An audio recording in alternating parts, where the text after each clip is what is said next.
For the man who calls himself Bubba Love, this is how he spends part of most work days. When the tide is right, he takes the short boat ride from Drunken Jack's to a spot of land known as Goat Island. Its inhabitants are happy to see him. Well, you saw what happened. I cranked the boat up, right? They knew I was coming. I started talking, you can just see them coming right across the marsh grass. They know my voice. The goats know it's feeding time, and they are eager to greet Bubba. The attraction that they feel towards him is mutual. I love them. I have to feed them every day. Goats were introduced to this little island in Murrells Inlet over a quarter-century ago. They were brought in to fill a need. At one time, the island right behind us, it was just overgrown, and we felt that the goats would control the underbrush for us. About 10 acres in size at low tide, the island shrinks to about an acre when the tide is high. The goats have done their job through the years, though, and the piece of property stays clean. There has been an interesting byproduct of the goats' presence in the inlet. People love them. It gives them something to look at. They're very entertaining. Thousands of individuals have come to know of the goats and their spot on the island, and many of them return each year when they are in town to check on the small herd. Yes, I don't see any end to it. I think that would be a big disappointment for the vacationers who come down if they didn't see the goats. The goats are not year-round residents. They are removed from their warm weather home in the winter and taken to a nearby farm.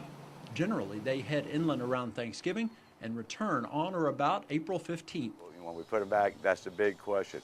When are the goats coming on the island, and when are the goats going off the island? When the goats are on their island, they eat pretty well.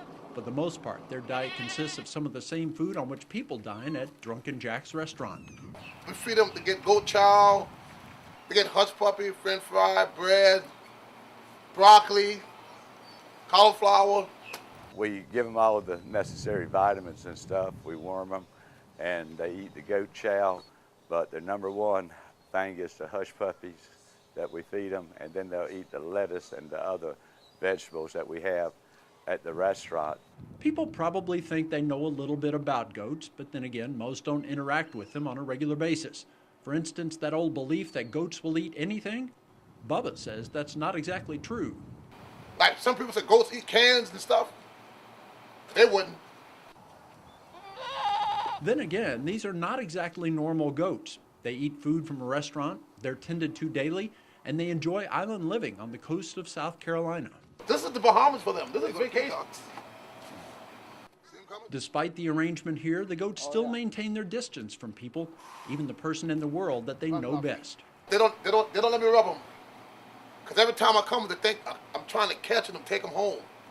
Generally, the goats are rounded up on the island only one time each year. But if a big storm approaches, crews will gather them for evacuation to a safer location. It doesn't always go smoothly. One year we had one that didn't go and we couldn't catch it. And when we got back, I think that one, we named her Bonnie because it was Hurricane Bonnie. The following day, she volunteered, she jumped on the boat when we went over. All the goats have names. Lafitte is the big Billy who has ruled the island for a number of years, but 2010 was his last season. Junior's going to take over the solid black one, and he's been dominated by Lafitte for the last year or so, so he'll be the man. And so goes life on Goat Island. Some of the inhabitants change, but the attraction remains the same.